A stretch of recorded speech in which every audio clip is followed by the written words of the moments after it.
Hello, children. Welcome back to another episode of Two Metalheads. I am James, No, I'm Mario.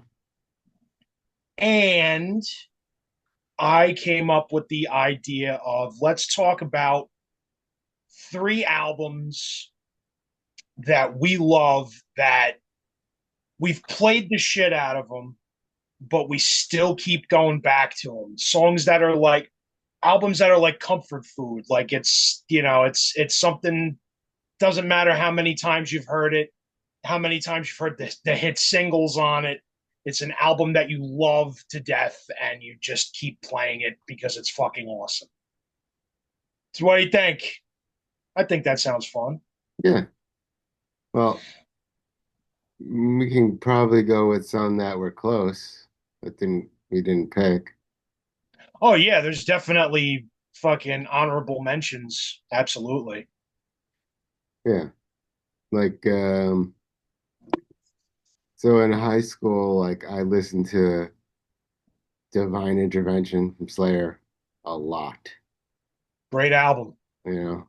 So that was a Great fucking that was a album. close one. Yeah. Uh Yeah. One for me was Typo Negative Bloody Kisses. That's one that I okay. I listened to a fuckload when it came out, and I still go back to it and fucking love every single second of it. That's like plowing music. It kind of is. Yeah. I mean, it starts with fucking, Lots of goth girls got banged out to that. of course. They probably still do. Yeah, probably. Yeah, that album starts with fucking. The first song on it's called Machine Screw, and it sounds like robot noises, like kind of robots clanging together, and it's just like fuck noises. It's a fucking fantastic album. And it's great comedy on that fucking record too, man. Like really good New York, like tongue in cheek satire kind of shit. Were they New York or were they Philly? They're from Brooklyn. Okay. I wasn't sure. Yeah, Forgot yeah, in a while. I was never a big Typo Negative fan. yeah. I remember talking to you about them one time, and you said you never really got into them. I Yeah. understand. It's a fucking. It's really like you got to be into it or you're not. But like every girl I dated from 17 to 26 or whatever, probably most of them listened to Typo. Yeah, I heard them a lot.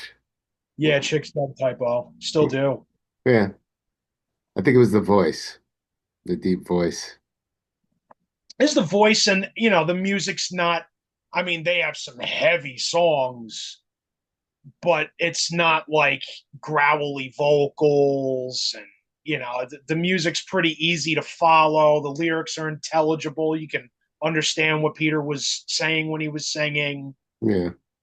And the whole fucking I want to be a dark witch thing was cool back then. And Yeah. Goth and girls. a lot of those girls didn't realize that song Black Number One was making fun of them.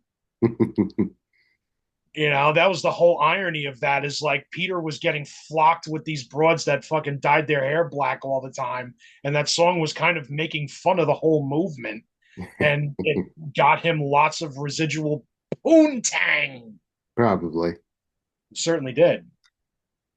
So like going the opposite direction, I listened to a lot of Cannibal Corpse Vile in Ooh, high school.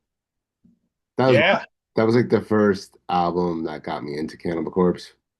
That's the first album with George Fisher. I was kind of young when that came out, so Yeah. yeah, Yeah, I think that's like 95 or 96. yeah, something like that. Probably not. Bleeding was 94. I remember that. Yeah. I mean, like I heard Eaten Back to Life when I was a lot younger, but I didn't get into it till later on. Yeah.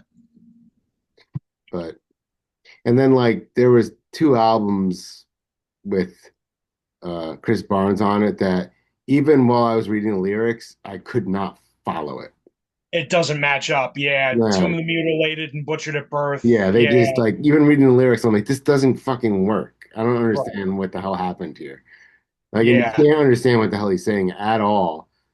And No, if you listen to a lot of that music, usually you can understand most of it, but sure. I couldn't understand any of it. So, His vocals on the bleeding are super intelligible. Like that yeah, fucking matches up all fucking up and down that record. that one, it went back to being good. Yeah. Yeah, Yeah. Yeah. It makes you wonder what the fuck happened on those two records. Was he just growling nonsense and yeah, said, like, write this down and this is what I was fucking singing? yeah, I don't know. And Yeah, then, I never really loved those two albums. I did like Eating Back to Life somewhat. I loved the Bleeding. I got into yeah, that when that was newer. And so that was my intro to them. And I did like Vile as well. I started liking them less and less every record, though. I still liked them during like Gallery of Suicide and the Wretched Spawn. And then I kind of Gallery started, Suicide's pretty good. That's yeah, kind of doomy in some songs on that album. yeah, and then I started falling off after that.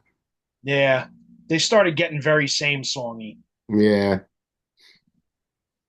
and they switched so many members. It's like it doesn't have the same Right. sound anymore, you know? Yeah, they had a lot of different guitar players coming and going. Other than, Pat O'Brien was there for a long time, but they had like Rob Barrett for a little while. Then I think there was somebody else after him. Yeah, there was another guy that ended up he's in DS. There's another guy that went to Deicide. Jack Owen, Yeah, he was there right? for a while. Yeah, he was there in the very beginning for a bit. He was And there then, through yeah, now Vile. he's He with was Venus there Online. through Vile and everything also. Mm-hmm. I think he's the one that when he was gone, the sound changed. Yeah, And that's probably where I started falling off. probably. But I don't know. Another honorable mention for me would be Sepultura Chaos AD. Okay. I fucking loved that album. That opened so many fucking doors for me as far as like extreme metal was concerned. As I remember hearing a couple tracks off that from a free sampler cassette that I got from the local record store and being like, wow, this is fucking, not only is it super heavy and thrashy, but the groove in it is so good. And I remember getting that album and playing it to death. And I still, whenever I reach for that album, I can't, I don't skip tracks. That's like, I play it from beginning to end. I have to hear the whole thing, nothing else going on. Like, I just have to fucking dissolve into that record. That's a fucking fantastic Sepultura record, man. Igor's drums on that are so killer. Well, I like there was Death Sound of Perseverance also. That's a big one for me, too. Yeah. Yeah, that's my favorite Death album, without Yeah. a doubt. I mean, Symbolic was I listened to that one a lot also. That's a fantastic one too. I love Symbolic. Yeah. Those last two albums are fucking untouchable. Yeah. And then like King Diamond Them, that was a big one for me. That's a great album too. Fuck Yeah. yeah. Although like Voodoo came out, that was the one I got into King Diamond with.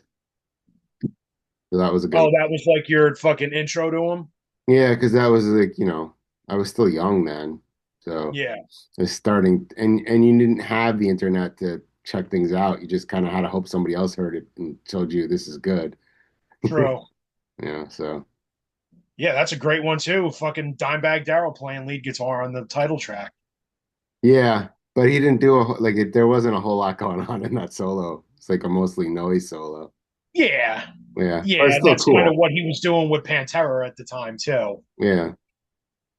Yeah, well, do you want to go into ones that you So, yeah, my three, I guess I'll start with number three. And after talking about Sepultura, I'm going to keep it in the mid 90s. 1995, ah, first album Down. okay. This one, man, every time I put it, it's a time machine thing where it's like every time I listen to it, I'm fucking right back in 1995, the first time I heard it. Was the Such a great oh, record. I forgot how old that is. 1995, dude. It's fucking 30 years old. Wow.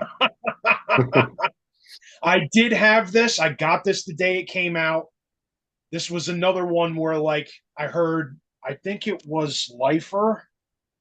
Yeah, it was Lifer was put out on a free sampler cassette that you got at your local record store. There was these really cool sampler tapes you got every month called the Concrete Corner Block. And it was a compilation cassette, and it gave you a song from, I think they would pick like 12 or 13 albums that were coming out in a month and say, hey, this is coming out, and here's this band, here's the lead single. And then you'd get like a little newspaper with it that gave you a blurb about all the bands that were on the fucking sampler. So of course, once I looked at the picture and saw, holy shit, it's Phil Anselmo and the singer from Corrosion of Conformity and the singer from Crowbar and the dude from I Hate God playing drums and the bass player from Crowbar. Like, I was like, all right, I have to get this. I heard Lifer and was like, this is fucking badass. I have to have the album. So I had it from day one and played the shit out of it, and I still do. This is one where, like, no matter what fucking mood I'm in, if I'm depressed, if I'm pissed off, if I'm fucking just in whatever, not in a mood or whatever, can't think of something that I want to grab out of my collection to listen to, I grab this and immediately just fucking melt right into it. Every song, every note. This album for me is fucking perfect. Great album to listen to when you're stoned, too. Yeah, I bet. Um, Rehab is one of my favorites on here. Hail the Leaf actually has a bong solo in it. There's a part where the song breaks down and it's just like this really cool drum pattern going on. And you hear somebody light up a bong and fucking take a giant bong rip and fucking blow it out. And then the riffs come back in and the song ends with a killer breakdown. It's fucking awesome. Stone the Crow was the big giant hit off this, and it's still a great song. Very Leonard Skinner meets Black Sabbath vibes going on. Eyes of the South, fucking Bury Me in Smoke ends this, and it's one of my favorite endings to an album because the end breakdown is, first of all, disgusting, and then it fades out and it makes you think the album's over. And then about half a minute later, it comes right back in and they bust right back into the fucking breakdown. Like, it fades back in and gives you the breakdown again for like a good 8 bars or whatever, and then fades back out and it's finally over. I fucking love the ending to that. I've never heard another album end that way. Okay. So that's my three. I fucking love that one. Two, I think you will be a lot more familiar with. Master of Puppets. They would be an honorable mention for For me. me, this is, Yeah, oh, this would have been honorable mention. yeah, because just I just can't get in. They don't do it for me anymore. So, Oh, okay, I got you. but if I I understand that. if we were in the late '90s, I probably would have picked that. Right, you played it out too much. It's just Metallica. Just I don't know.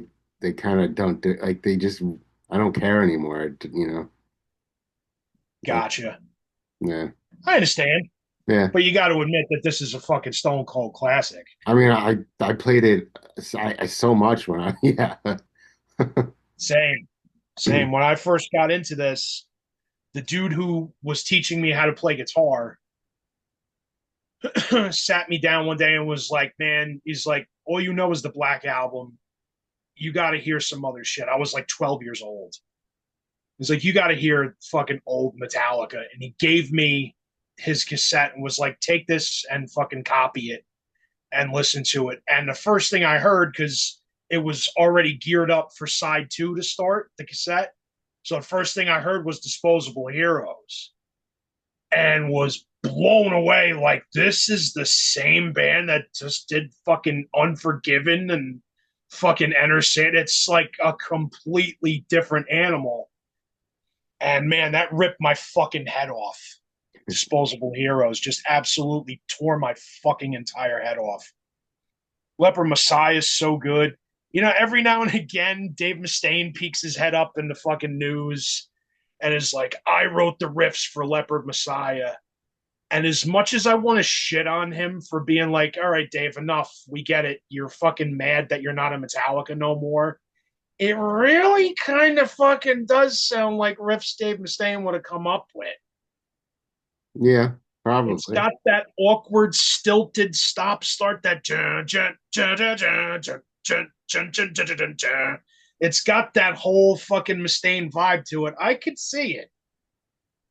Yeah, I mean, he wrote a lot of the other stuff before that, so Yeah, he's got credits on the first two albums before this. And how do you not love fucking Sanitarium? What a good tune. Fucking Damage Inc., another ripper. The title track, we all fucking know and love that. Battery, what a great way to open an album. And Orion is my favorite Metallica song of all time. really, Absolutely. there's I no, love every it's just an second of it. instrumental. But it's like, it's such a killer instrumental. Like, Cliff's parts in it are so badass. And the fucking riffs in it are so good, like, so epic. It's almost got power metal vibes a little bit to it. Hmm.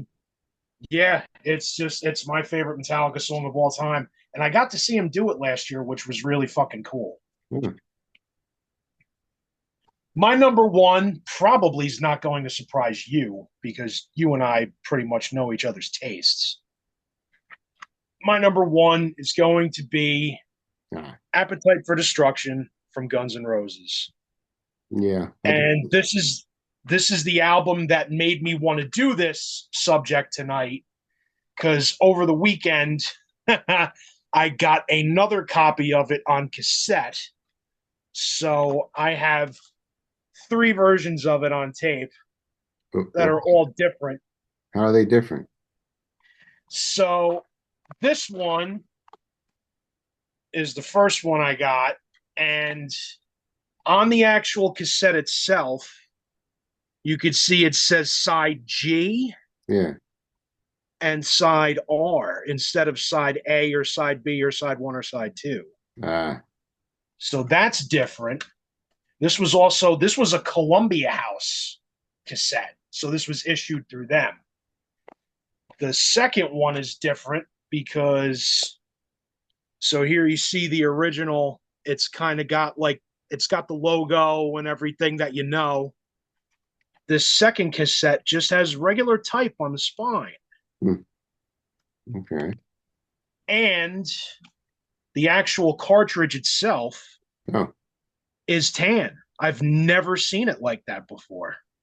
wow. It looks white, but yeah, It's kind of like off-white it's sort of. probably yeah, it's probably just the lighting. Yeah. So I'd never seen that like that before. I was in a record store in Wallingford and seen it for $3 and I said, "Okay, here's a version of it that I don't own." And what kind of sucks about it is the inside booklet isn't really an inside booklet. You get the cover and you get this stupid white panel and there's nothing inside. Doesn't have the cool picture of them hanging out by the beer keg. It doesn't have the fucking rape scene painting in it. So this one was a BMG Club release. Hmm. Now, the one I just got over the weekend is different because it's got the little hype sticker right there on the bottom. So once I saw that, I'm like, I don't have that fucking version. I'm going to have to add that to the collection. And what I love about the hype sticker, it says includes the hit single Sweet Child of Mine, also Welcome to the Jungle, as featured in the Deadpool. Remember that movie? The Deadpool? The Deadpool. That was Clint Eastwood came back as Dirty Harry at the end of the 80s. It was like the last Dirty Harry movie. I don't remember that. And Jim Carrey was in it. and Jim Carrey played like a drug addict fucking rock star, and he's shooting a music video for his band or whatever, and it's Welcome to the Jungle playing. Huh. So underneath that, it says contains language which may be unsuitable for some listeners. I love that. That's because it's pre, parental advisory, explicit lyrics. They were trying to tell you like, oh, they're probably going to talk about doing drugs and fucking and all that kind of stuff. Pretty much. Yeah. So what's different about this tape is we get the clear cartridge, the side one and side two.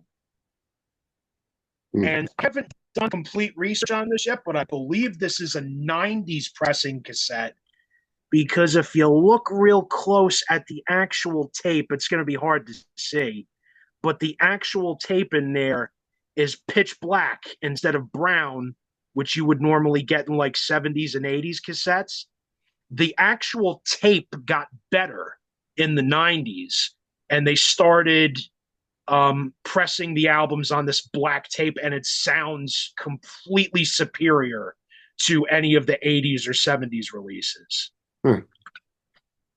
So that's why that one's different. Now, as far as what's contained within the album itself, I personally believe that this is an absolutely flawless, perfect hard rock album.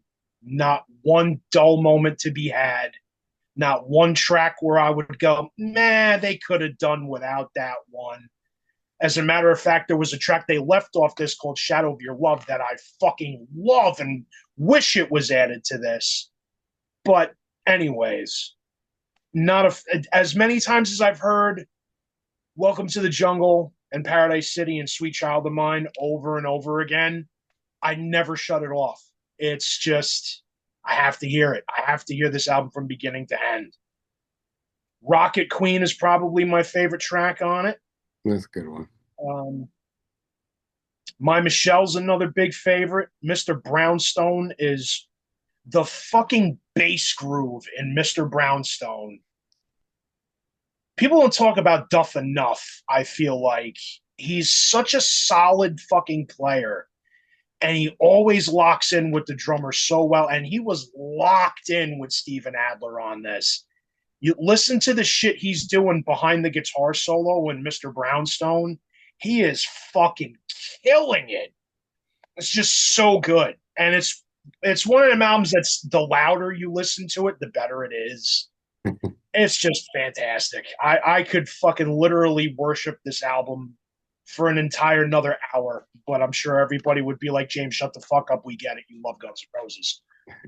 So there's my number one, Appetite for Fucking Destruction. All right, there you go. No. What do you got? So, do you remember the Spin Doctors? Yes, I do.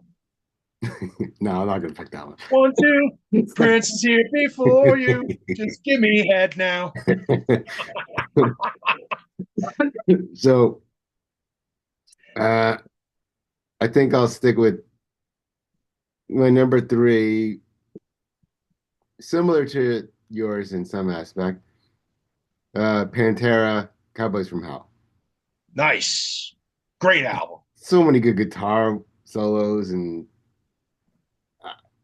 I can't think of one song where I'm like, it's. Yeah, there's no beat tracks on it at all. No, it's so good. Medicine Man is an underrated track on that. Yeah, and the Art of Shredding. That's a fantastic fucking song too. You only really hear about like Cemetery Gates and Cowboys from Hell. Right. But Shattered. Shattered's fantastic. Like the song they couldn't ever pull off live, really. Ooh. They did it live, when they first started, but I'm sure when they first started, yeah, but they could never do that now. no, I mean, I don't think they were able to do it by the time the next album came out. Right, because look how different Phil's voice got just within the amount of one album. Yeah. So. He wasn't doing any highs on Vulgar Display of Power. I mean, that was the only one that he really went super high on. I'm The trying to one before remember. it too. Well, I mean, the end of Cemetery Gates, I guess. No, but I'm saying the album before Cowboys Oh, well, filled yeah, in a yeah, lot of fucking highs. yeah. You would like that one a lot, man. You should fucking look up the album Power Metal. You would love that. Yeah, I have It's that so one. priest. Yeah, I have it. Um, so my second one, this is probably not a surprise, would be Megadeth Rust in Peace. I kind of knew that one was coming. I mean, I kind of knew that one was. It's so perfect. it is. It really is. It would be in my top 15, maybe top 10. I'd probably put it in my fucking top 10. That is it's a perfect Megadeth album. There's nothing on that I skip as well. It's another one where just put it in and hit play and don't fucking touch the stereo. Yeah, exactly. And I mean, as far as Megadeth goes, and it doesn't get better than that. It really doesn't. So Yeah. many great riffs, so many great grooves, killer solos. The fucking drums on that album are done so well. The production is killer. I don't know if you knew this.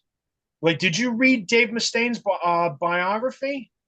I don't think so. So, at the time Dave was writing that record, him and Slash were roommates for a while, and they were fucking doing heroin a lot together. And they jammed a lot and fucking wrote shit. And apparently, Dave Mustaine can't remember what, and Slash doesn't even remember this time in his life at all. He was just so fucked up on heroin. But Dave Mustaine doesn't remember exactly what, but most of what they fucking jammed on and like kept going back to and like, oh, this is a cool part. A lot of that shit is on Rust in Peace. So Hmm, Slash actually fucking had a hand in that record. that's cool. Yeah. That's pretty fucking awesome. But none of What's your them. favorite track off it? I mean, it's it's got to be the first track, Holy Wars. Yeah, Holy Wars. Yeah, I love that one too. I really love Tornado Souls, man. yeah, that's a good one too. And That's one Polaris. that like whenever it ends, I gotta hit repeat and fucking hear it again. It's so fucking good. When it comes to guitar work, though, Hangar 18. Yeah. Yeah, the guitar solos in that are disgusting. Yeah, and that Absolutely. was that Marty Friedman's first one with them. Yes. Yeah. So That's the intro of Marty Friedman and Nick Menza. yeah. So Fantastic. yeah. Good pick. My last one would probably surprise you a bit. Um, it's gonna be Ozzy Blizzard of Oz. Oh, I listened okay. to that nonstop in high school. I learned a lot of the Randy Rhoads licks and solos, like just nonstop. So Okay. I mean, I see that. I Crazy understand that. You Train don't is need a to little go there. bit now like, but Yeah. I, I I still just leave it on. The solo section in there is still great. Yeah, it is. Yeah, my only beef with Crazy Train is it gets so happy. It's a little cheesy now. I've heard it so many times, but Yeah. I still it's still fine. Like Diary of a Madman could have been cool, but there's a couple of tracks on there where I'm just like, you know, it's a little gets a little boring at times. Yeah, I could see you probably don't like Tonight, right? That's the ballad off of Diary. I don't know. Tonight, tonight. Is it just So a rhapsody? it's okay, but Yeah. there's moments where it just like it's a little it kind of dips a little bit. Like I don't know. Yeah. But then like Diary of a Madman's an Yeah, awesome Little song. Dolls isn't a great song. Yeah. So Blizzard of Oz. But yeah, Blizzard rules, man. Yeah. Blizzard fucking rules. My brother, when he went away to prison, we had bunk beds in our bedroom, and he had a record stash under the bed. And I remember being a kid and pulling out the record stash and just like looking at the covers. And that was in the stack of records. And that fucking album cover scared me so bad. But it scared me to where like I wanted to hear it. It looks, if you look at that album cover, it looks like the cover of a horror movie. I don't remember anymore. No. It's Ozzy like on the floor with the fucking Yeah, I with the thought skull and there's a lot of blue in it, isn't it? Oh yeah, okay. Yeah. so this album cover, being a kid, like 8, 9 years old, fucking seeing that, it was just like, oh my God, this looks like scary. Like it looks like a horror movie. And I remember like finally one day getting the balls to take it out of the sleeve and go over to the turntable. I was home alone and my old man didn't want me fucking with his stereo. So I remember putting it on and I put on side two first. I didn't realize what the difference was. I just put the record on. So it started with Mr. Crowley with those creepy fucking keys. And I went, oh my God, it is a horror movie. It's like a fucking audio horror movie. Holy shit, this is fucking awesome. And I recorded the thing onto cassette like that and played it to fucking death. I knew Ozzy's solo shit before I knew Sabbath. Yeah. Yeah. Me too, probably. Because it What's your favorite track off this? uh what was the name of that song? Uh There's I Don't Know, Crazy Train, Goodbye to Romance, D, Suicide Solution, no. Mr. Crowley, No Bone Movies, which is a fun song. What was the name of Um, Revelation, Mother Earth, and Steal Away the Night. it? There's one in the solo section that's like dun, dun, dun, dun, dun, dun, dun, dun, dun, dun, dun, dun, dun, dun, dun, dun, dun, dun. I can't remember which song that was now. So that's yeah, that's the end of Revelation going into Steal Away the Night. The solo section? Yeah. Yeah, that's the end of Revelation going because Revelation and Steal Away are kind of one track. They bleed into each other. That's my favorite shit too, is that very ending. That's such an epic way to fucking end the album. That's one of the things I learned. Like, Wow. yeah. Like, I'm like, oh, this is awesome. I gotta learn this. It was a pain in the ass because you had to figure it out by yourself back then. Yeah. Right. Yeah. Was there tab? I guess tab books were Yeah, kind of just starting to if be a you thing. found a store that was selling Blizzard of Oz tab book, you could, True. I mean, going online and getting it, they were very wrong most of the time. Yeah. You know, Yeah, they still are. A lot of that Ultimate Guitar tab sucks. yeah, a lot of them are wrong. Like you just gotta, you get one that's kind of close, and then you have to keep in mind that maybe it's some of the notes are gonna be wrong. You know, Yeah. so True. yeah. But I Fucking remember I for Halloween one year in high school, I brought my guitar just because I was like I could get away with it this day. And then one of those little I borrowed this girl I knew had an amp, like one of those tiny ones. Back then oh, the pig nose. no, it was like a Fender. It was tiny. And Oh, nice. I put my Metal Zone pedal in the speaker in a hoodie. And then one of the teachers was like, "Well, who are you supposed to be?" And I remember saying, "Randy Rhodes." And they were like, "I don't know Nice. who that is." There you go. That's fucking funny. I mean, I was playing a Jackson. It wasn't a V, but Yeah, you know, they didn't know. It was just so I could bring my guitar to school. of course. Yeah. I always loved seeing pictures of Randy playing the Les Paul. You don't see that a lot. Did he use that more in like Quiet Riot, maybe? He did use it in Quiet Riot a lot, but he did use it in Ozzy too for certain songs. Hmm. Yeah, maybe the drop tunings. Probably, yeah, maybe something like Suicide Solution where it's like a drop tuning. Yeah, maybe. Because the if he had a Floyd Rose, and this is getting kind of nerdy, you'd have to swap the guitar out anyway. Right. Yeah. So, well, anyway, why don't you tell us what some of your favorite albums are all the way through? Down Yeah. right there below us. What are some of your comfort food albums, children? I want to hear it. Don't be embarrassed. Yeah. I won't make fun of you that much if it's Poison. I mean, you know how many times I listened to Warren's Cherry Pie album back to back? So, yeah. Fair enough. And Slaughter, like that I'll stick it to you. Fuck yeah. up all night. Yeah. Yeah. Fuck yeah, dude. Great album. So I can't hate too much. Honorable mention. Yeah. All right. See you later. Good night, bitches.